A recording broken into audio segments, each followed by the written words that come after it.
Hey everyone! It's time for part 4 of the Uno Amalgam series. Uno Amalgam Part 4, Diamond is Unbreakable. Or Amalgam and Robin. Or Uno Amalgam, The Ultimate Race. I can't decide. What I'm trying to say is that this is the 4th episode, and if this is your first time watching the series, you are very far behind and you need to go and watch the previous 3 episodes. I'm trying to combine every version of Uno into a single game, and every comment I have to respond to, like, "Whoa, what did I miss?" makes me just a little bit sad. Please watch the whole series, I worked really hard on it. Are they gone yet? Alright, my dedicated Uno amalgamates, brethren? Pizza enjoyers? Let's get this video started. Like normal, I gotta do some clarifications. Welcome back to clarification time. This one is much more important than the last one, as there will be a few significant gameplay changes here, but first, some FAQ. Firstly, a few of you asked how much the finished physical version will cost. To put it simply, I have no idea yet. I seriously can't even give an estimate right now. There are so many cost-affecting factors at play that are complete mysteries, like how many copies I'd be producing, what exactly will be in the box, how many cards will be included, etc. I'm afraid you're just going to have to wait for me to finish the project before I can give you a final price. That all being said, if you're concerned about international shipping prices, don't be. I have experience with international shipping, and considering the size and weight of the package I plan on using, along with a few other factors, it's pretty safe to say the international shipping charge will not be terrible like many of you assume it will be. Of course, that can't be said for every country and every specific location, but chances are you'll be fine. I apologize in advance if your international shipping charge turns out to be extreme. Next, I want to address the numerous comments I've received regarding unofficial Uno rules. While I do believe many of your ideas are really great, that doesn't mean they'll be included in the amalgam. So, just for the record, I'm going to lay some ground rules on what I'll be adding versus what I won't be adding. Everything I add is either directly from an official version of Uno or a related game published by Mattel, or is meant to represent something from an official version of Uno or a related game published by Mattel. That means no, I'm not adding other games like Monopoly, Clue, Exploding Kittens, Chess, etc., especially if the games in question aren't published by Mattel. Other games similar to Uno from around the world, or games within the same genre as Uno like Crazy Eights, do not automatically qualify just because they're similar to Uno. I need to stop somewhere, remember? Rules that have no basis in any existing version of Uno or a related game published by Mattel will not even be considered. You guys are really creative, and that's amazing. I'm not trying to shut you down. In fact, I encourage you to add your ideas to your own version of Uno and have fun with it. I'm not going to add rules that were just made up on a whim, because if I did, this project would never be complete. If you want to add your idea to the amalgam once it's done, use the customizable wildcards, house rules, or house rules to do it. I'm not going to add rules just for the sake of it. This game is already going to be one of, if not the most complex thing I've ever created, and will likely be the most complex Uno-adjacent card game there is. I'm not just going to make it more complex for literally no reason. So no, you will not be forced to hold all cards in your left hand because that isn't a mechanic in Uno Left Hand. No, I will not be adding more Mario Kart items onto the item box mechanic because there are only 6 in Mario Kart Uno, and that is more than enough. And no, the art card will not have any mechanics tied to it because the whole point is that it does nothing and doesn't even get shuffled into the deck. I'm trying to keep the rules I'm adding as close to their original counterparts as possible while maintaining simplicity and keeping their intended gameplay purpose.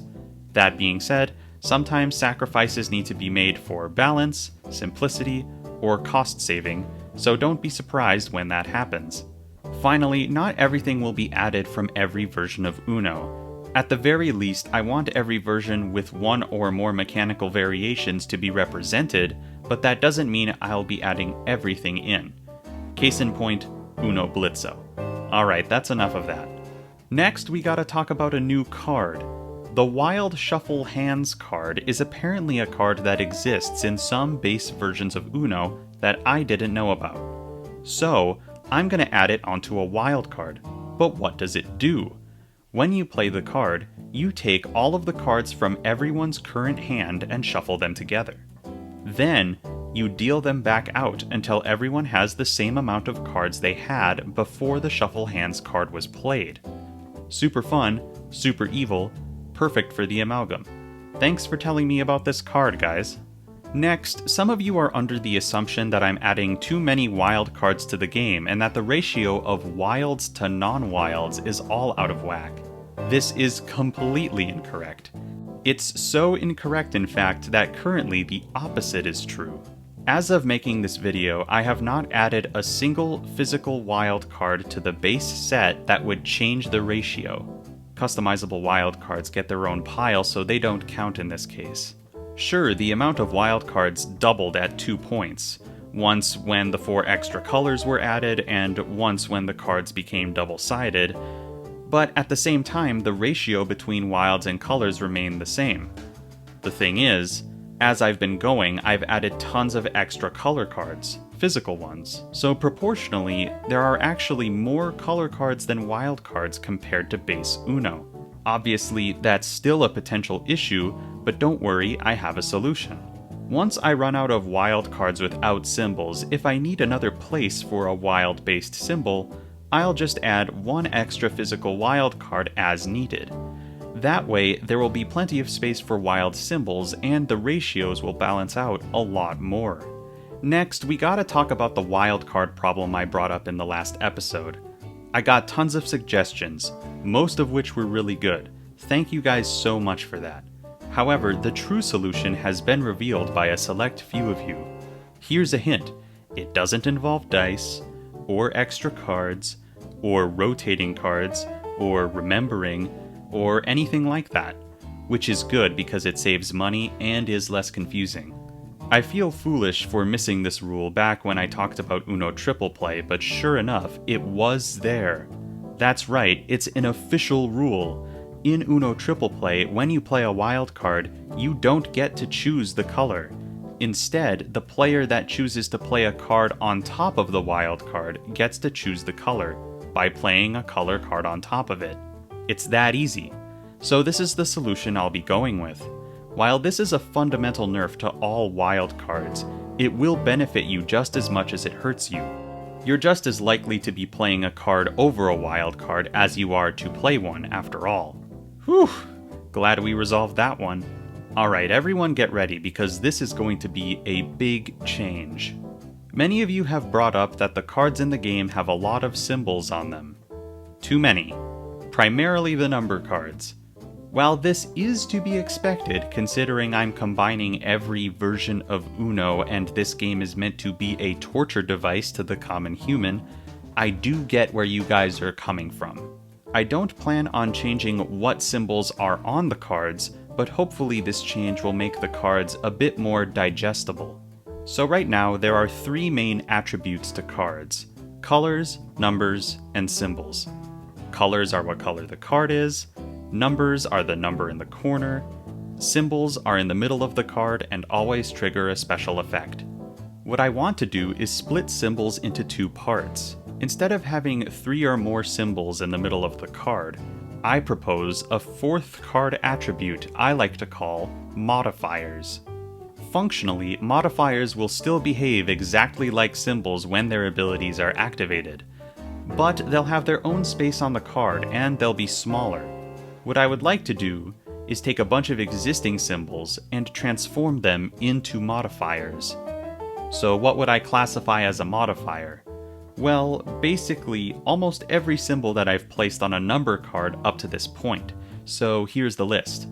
The swirly symbol, now known as the swirly modifier, the rotate 2, the power flip, overload, stop, add a rule, dare, and -2. I think that's all of them.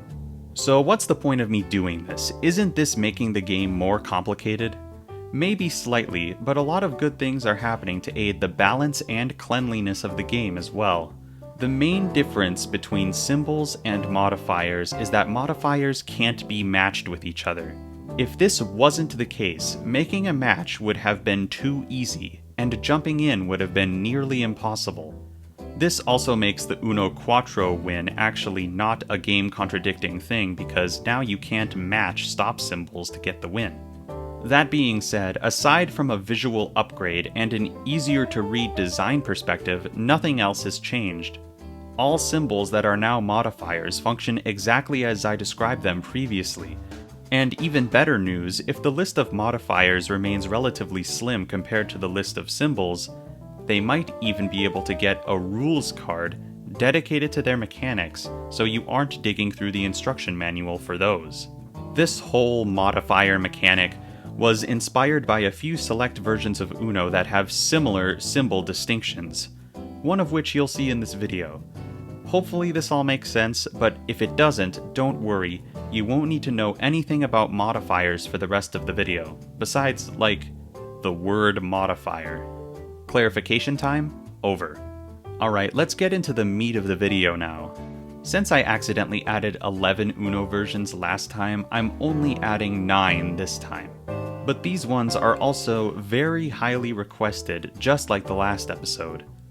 Let's see what kind of mischief I can create. The 32nd edition is Uno Showdown. Yet another bug for you bug enthusiasts out there. This one barely even needed to be electronic, but it's still difficult to replicate. There's really only one completely original mechanic, and it's basically the Uno equivalent of arm wrestling. There are 20 Showdown cards distributed throughout the deck, and whenever you play one of these cards, you place the machine between you and the next player in the turn order. At that point, a showdown ensues. Now, I just want to point out that the instructions did not specify which 20 cards receive the showdown symbol, even though every other version of Uno I've covered has specified where the unique symbols go. I'm assuming the symbols are distributed evenly amongst numbers and colors, but since this manual has been so rude to me, I'm just gonna throw these symbols on the higher numbers that you guys think I'm deliberately neglecting. I'm thinking there should be one showdown symbol, modifier, on half of all 8 number cards. It just makes the 8 the showdown number, which is good consistency. So anyway, when you play a showdown card, a showdown ensues. A few number cards are placed in the showdown machine. There could be 1 or 2 cards placed depending on which version of the showdown symbol is played. Then the machine does a countdown. There's a little light, and when it turns green, both players in the showdown need to race to slap their side of the machine. You'll know you've won if the cards in the machine fly towards your opponent. Whoever loses adds the cards that got flung at them to their hand. So basically, a showdown is a reaction test between 2 players. But how do I plan to implement a showdown without the showdown machine? Well, let's just replace that robot with a third human.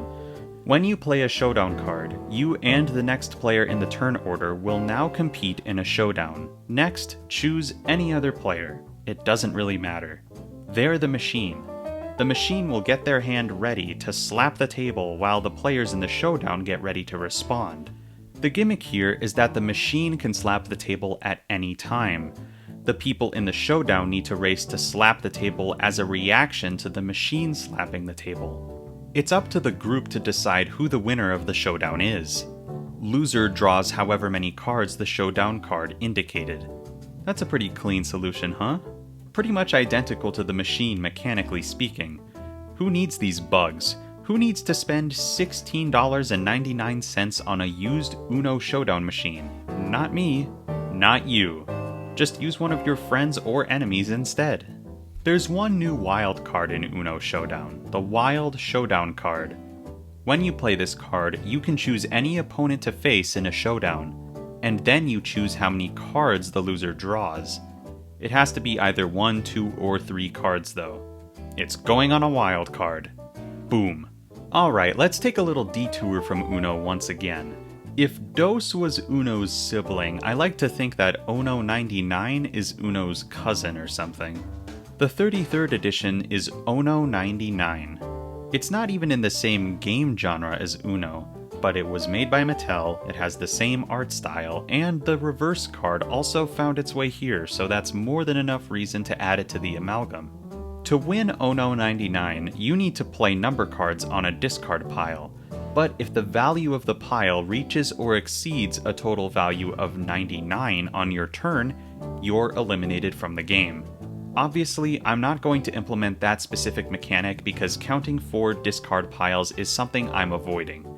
But the special cards that Uno 99 adds are quite funny and will fit in nicely. First, we got the -10 card. Oh yeah. Last episode we added the 10 number card, and now we're adding the -10 number card.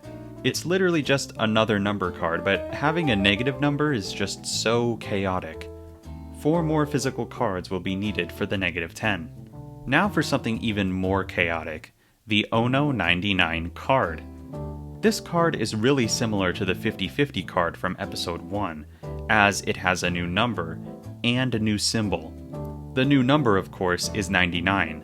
This is now the largest number in the Amalgam by far, and it's just so funny to me. This card is the definitive way to win a war. On top of that though, this card has a new symbol, the Uno 99 symbol. So the game Uno 99 has an Uno 99 card, which contains the Uno 99 symbol. Not confusing at all. Basically, this symbol means you're stuck with this card. Ha! You have to hold on to the card forever, or at least until it's the last card in your hand. Don't worry though, the Uno 99 card will be a wild card, so you won't completely mess up your game with it. Although, it only specifies that you can't discard this card like a normal card, so you can actually use and therefore get rid of this card in special events like the war, for example. Nice. If you got 4 of these cards, you'd be able to discard all 4 of them at once, but I'm only going to be adding 1 of them, so its only unique mechanic is that you're stuck with it. Wild card, slap. Really funny cards with really funny numbers. Thank you, Uno 99. Hey, let me ask you a question. When you're laying on the beach, or sitting by the pool, or sitting cross-legged at the bottom of the deep end of the pool, do you ever get the urge to play Uno? Lucky you, Mattel has you covered with Uno Splash, the 34th edition to the Amalgam. Splash is almost identical to normal Uno, the selling point being the cards are made from a waterproof plastic, allowing you to play Uno in the most moist of environments. Let me contact my manufacturer. Hey manufacturer, can you produce cards in waterproof plastic? Yes. Perfect. Oh, what's that? The cards will be more slippery than cardstock, therefore making the tilt mechanic much more applicable? Also perfect. Alright, good news everyone, the Amalgam will have waterproof plastic cards. Now you can play the Amalgam on the most treacherous of ocean voyages without fear of your cards being soiled. In a very similar vein, there is another version of Uno with waterproof cards called Uno H2O, the 35th edition to the Amalgam. This one has only one new mechanic I plan on adding. The Wild Downpour 1 card is literally an all-draw 1, which already exists. Luckily, there's the Wild Downpour 2 card. It makes everyone draw 2, and it's not locked behind a power card this time. Wild card, slap. Sticking to the theme of Uno with waterproof cards, we have our next edition. Only this time, it's not meant to protect the cards from water necessarily. The 36th edition is Uno Dare Adults Only. As you can imagine, there's a lot of not safe for YouTube things present in this version, so I won't be showing or implementing anything into the Amalgam that isn't family friendly. But mechanically, we have a couple new interesting things. As you may have guessed, Uno Dare Adults Only is quite similar to the original Uno Dare. Every Draw 2 card in this deck has the Dare symbol on it, but unlike regular Uno Dare, the dares have already completely been created for you. There are 4 tiers of Dare. ranging from child-friendly dares to very not child-friendly dares. When a draw 2 dare card is played against you, you can either draw 2 or do a dare, but you won't know the severity of the dare you'll receive until you lock in the dare option. But how is the severity of the dare decided? By the dare die. Uh-oh, looks like the d6 became even more relevant. The dare die is a d6 which you roll when you choose to perform a dare.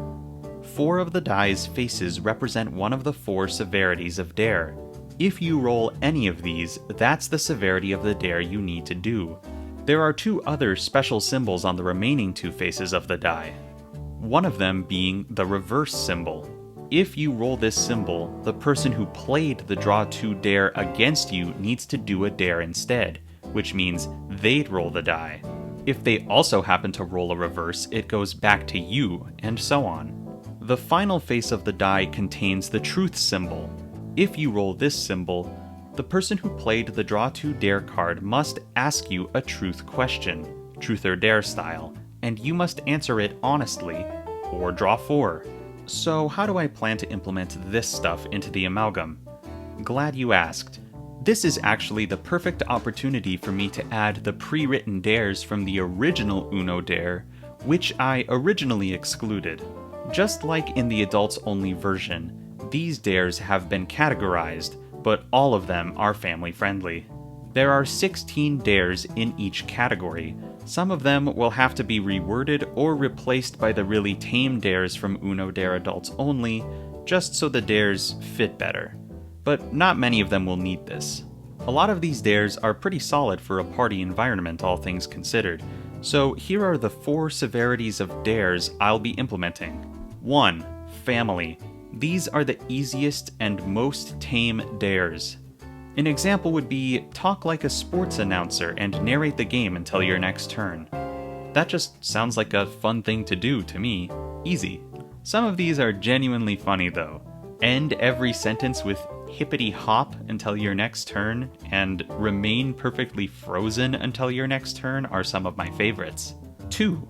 Show off. This category involves a lot of acting. Almost all of these ones involve you talking or acting like someone you aren't. For example, act like a dog until your next turn, talk like a pirate until your next turn, no laughing until your next turn, things like that.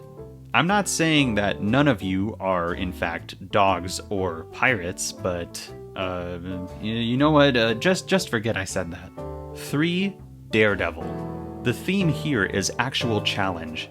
Many of these ones could be quite difficult to do. Some of them are physical challenges, like do 10 push-ups in 10 seconds. Yikes. Some of them are skill-based, like draw exactly 10 cards from the draw pile in one grab. And some of them are completely luck-based, like guess the color of the next card in the draw pile. In almost all cases, it is genuinely challenging. Finally, we have the 4th category, house rules. These are 16 dares that the group comes up with before the game starts. These can be literally anything, so go nuts. Here are some funny examples my friends and I came up with when we played this version. Drink some water, talk about politics, sing an entire song, tell a joke, if it isn't funny, you fail, explain the entire Five Nights at Freddy's timeline. Impossible. And the list could go on. So those are the 4 categories, or severities. And if you choose the dare, you need to roll the d6. Refer to the instruction manual to see which number means what. And just like in Uno Dare Adults Only, one side will have the truth symbol, and one will have the reverse symbol. If you chicken out or fail any of the dares you receive, you draw 4. Pretty seamless, huh? Trust me when I say, the dares in actual Uno Dare are way more fun than the ones in Adults Only. So, this is the best case scenario. I'll be putting the dare modifier on 8 more draw 2 cards just so there are 16 total, just like in both versions of Uno Dare. These 16 dare cards will be labeled 1 through 16 as well, so you know which dares you'd be at risk of doing before rolling the d6. There will also be 4 more cards that won't be shuffled into the deck. These are just the cards that list the pre-written dares, and one of them will be blank so you can write in your custom dares. That was a close call. Let's move on to something with less chance of getting me demonetized. Okay, so I can't go one video without mentioning at least one of the weird brand collaboration versions of Uno. So let's talk about the 37th edition to the Amalgam, Uno Monster High. Much like other crossover Uno versions, this one only has one new mechanic to talk about, but I really like this card. It just makes me laugh thinking about it. This is the Wild Creeperific card. The manual gives you Monster High flavor text. Listen to this. Channel your inner zombie. You gotta do that, that's an official rule. Ghoulia loves to bring order to chaos, and a large hand of cards is, well, scary. She's not wrong though. When you play this card, you get to give away some of those frightful cards. All of this text so far has been completely unnecessary, but I'm so happy it's here. Here's how the mechanic actually works. When you play this card, choose a color you have in your hand that you want to get rid of. Then, starting with the player on your left and going clockwise, deal 1 card of the chosen color to each player until you run out of that color in your hand. It specifically says, don't forget to speak like a zombie as you hand a card to each player.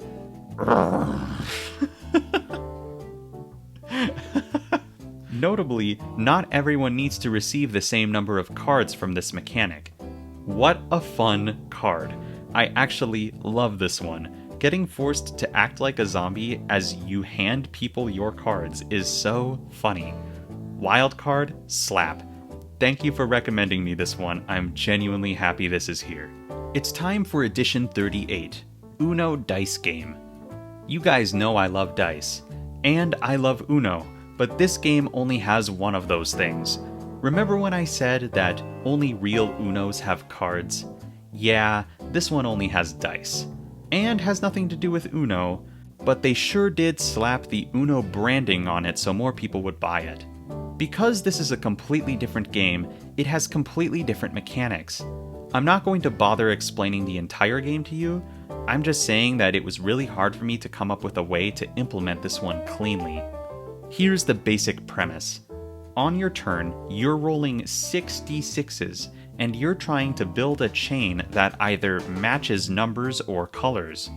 So if you start with rolling a yellow 2, the next die in the chain can either be a 2 or yellow. You're just trying to build a long chain, and when your turn is over, you write down the numbers on your chain on a little dry erase board. How is something as unrelated to Uno as this going to be implemented into the Amalgam?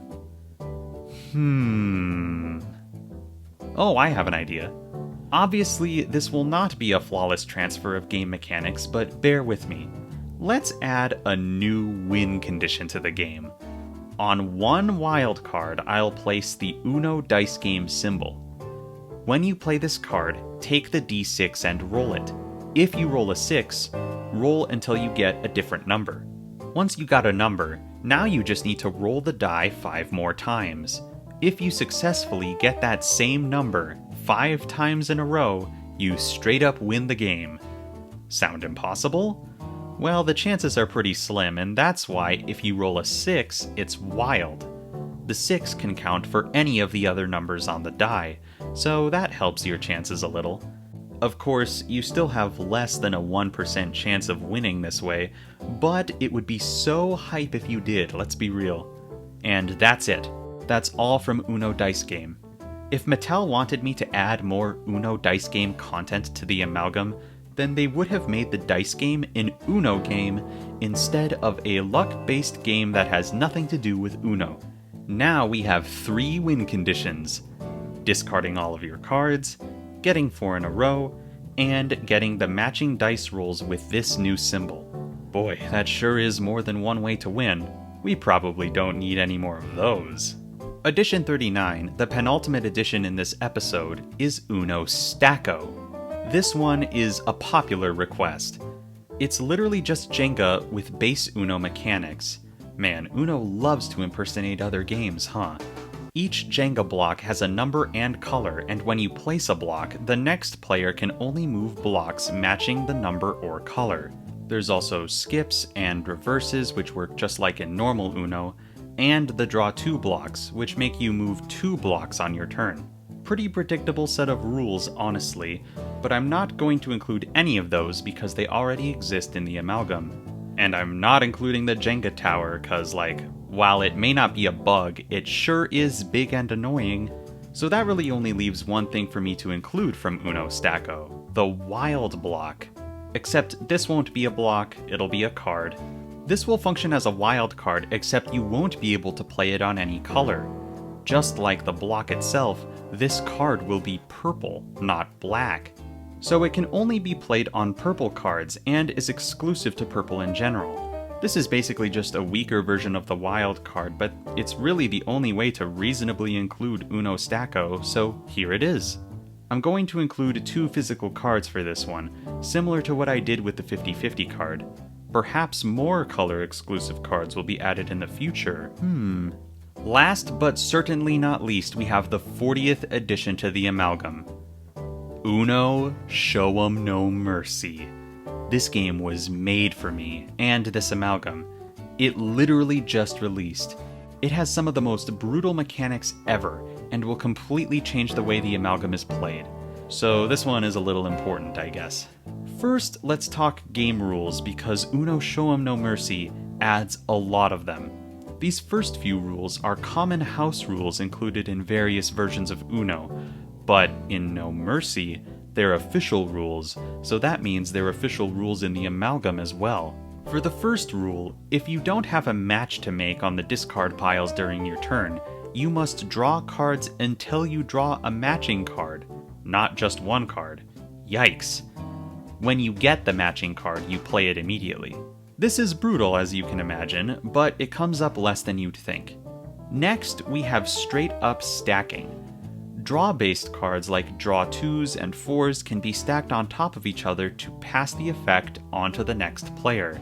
Now you don't have to rely on playing multiple cards to stack punishing combos. How evil. Next is the 7s swap rule. Whenever anyone plays any 7 number card, after they've taken the necessary actions, they must trade their hand with another player of their choice. The trade hands gimmick is a little overused, but hey, a mechanic is a mechanic, and this ties it to a non-special card type, so it's distinct enough in my opinion. I'll likely be representing this rule on the actual 7 cards as well, with a variation of the trade hands symbol. In a similar vein, we have the zeros pass rule. When anyone plays any 0 number card, all players must pass their hand to the next player in the current direction of play. With these 2 mechanics in play, your hand will likely not remain your own for very long, so you're going to have to strategize around that.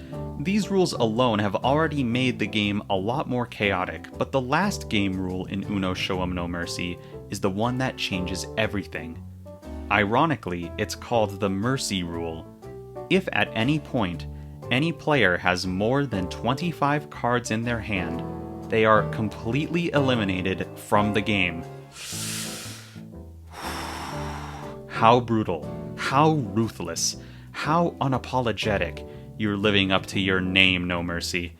This, of course, creates a 4th win condition in the Amalgam.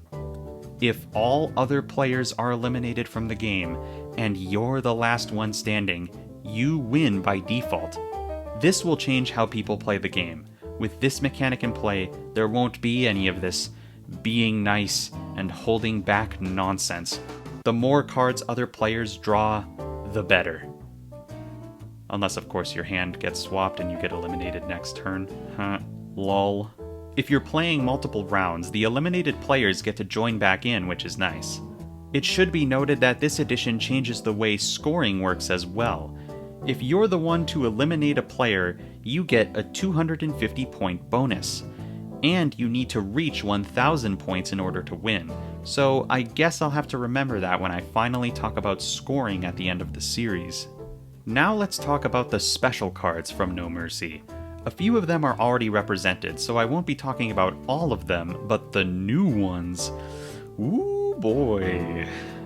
First we have the Draw 4. They're not wild Draw 4s, they're just Draw 4s. You draw 4 if this is played against you. These will need 4 more physical cards, one symbol on each color. Next we have the Wild Reverse Draw 4. It's literally just a combination of a reverse and a wild draw 4 because this game hates you. Reverse, then the next player draws 4. So one wild draw 4 card will need to have the reverse symbol. Neat. Next is the Color Roulette card, which is similar to the Draw Color card mechanically, but it's slightly more evil. When this card is played against you, you pick a color. Then, one by one, you reveal cards on top of the draw pile for all to see until you get the color you chose. Wild cards don't count. Once you get the chosen color, you add all of the revealed cards to your hand. This is worse than the Draw Color card just because everyone will know exactly what cards you just put into your hand. Oh, also, you lose your turn. Wow. Wild card, slap. These next two cards are just downright insulting. The Wild Draw 6 forces you to draw 6 cards and lose your turn. Mattel is just laughing at this point. They didn't need to do this, but they did. Wild card, slap. Then they did it again with the worst card in the game, the Wild Draw 10 card. This card forces you to draw 10 cards, and you lose your turn. No Mercy is just so deliberately evil, and I'm smiling saying all of this, but I know if I was on the receiving end of a Draw 10 card, I'd be absolutely livid. Fuming even. But I did set out to make the ultimate Uno combination game, and it wouldn't be the same without this nonsense. Thank you, Uno Show 'em No Mercy, for being 100% evil. Wild card, slap. We've made it quite a long way. I don't just mean this video, but I mean this project in general. There are well over 40 versions of Uno represented in the Amalgam now, even though there are only 40 official additions to the Amalgam, and it feels nice to look back on the progress made. That being said, I'm already planning out the next video, so be sure to like the video if you in fact liked the video, and subscribe if you want to see me continue. As always, the current instructions for the Amalgam will be updated soon to include the stuff from this video. The link is in the description. The link to the first part in this series is also in the description if you need to refresh your memory on everything I've done in this series so far. Couple of fun announcements. 1. We've reached just over 5% of the requests necessary to produce the grandest party edition of Massachards. Hooray! Just a couple of months ago, it had 0, so it's really cool to see any progress there at all. Be sure to check out the Massachards content and spread the word if you want to see it get produced and support me as well as my channel. 2. Once the Uno Amalgam approaches the end of its production, I'll be using the same exact request system for you to request a physical copy. That won't be for a while yet, but I just thought you guys would want to know that. I'll probably make a whole video about that when the time comes, so you'll know exactly what's up. Thank you all so much for your continued support, patience, suggestions, and overall awesome attitude towards this project. I know you guys like it, so I have no plans that involve stopping. Thanks again. I'll see you guys in the next one.